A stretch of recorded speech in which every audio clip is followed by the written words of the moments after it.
Syracuse fire crews spending much of the day fighting these flames and heat as fire rips through a building in Little Italy in the middle of the afternoon.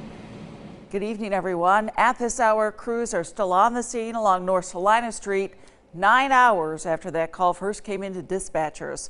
Smoke from the fire could be seen for miles around. We want to get right to News Channel 9's Olivia Eugenio remaining on the scene for us. Olivia, have fire investigators figured out what caused this fire yet? Christy, that is something that they are still working on, but I want you to see what the building looks like now. As you can see, multiple crews still on scene, and within probably the last 15-20 minutes, they've stopped spraying these buildings from the sky, trying to put out hot spots all afternoon and all evening. And they're also dealing with partial building collapses. As you can see on the ground, lots of spare bricks, and some of the roofs are jagged. And Syracuse Fire Chief Michael Mons says that the fire initially started behind the building, and then the wind caused the flames to move in all sorts of directions, up, down, sideways. And he says that that's partially because some of, if not all of these buildings are connected.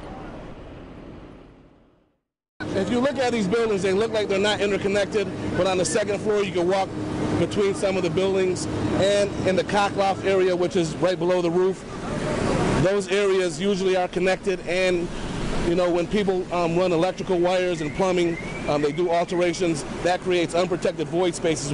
So once a fire gets up into that area, it just spreads, you know, wherever it has a chance to move. So that's what we're dealing with today.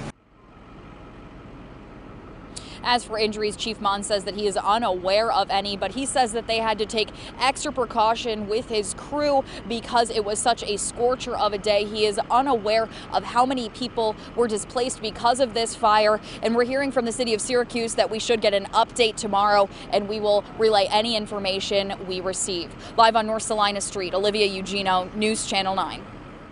Thank you, Olivia. And because of the fire, roads are closed, including North Salina Street from Ash Street to Catawba Street. Division Street is closed from Townsend to North State Street. The city of Syracuse says that the 600 block of North Salina and Division Street, right between Salina and State Streets, they're expected to reopen tomorrow morning. The 700 block of North Salina Street between Division and Catawba will remain closed until further notice. Of course, we'll keep you up to date. The city does plan to assess the condition of the buildings in the morning to figure out what steps should be taken to make sure that area is safe. And as Olivia mentioned, they also plan to hold a news conference tomorrow with an update on the investigation into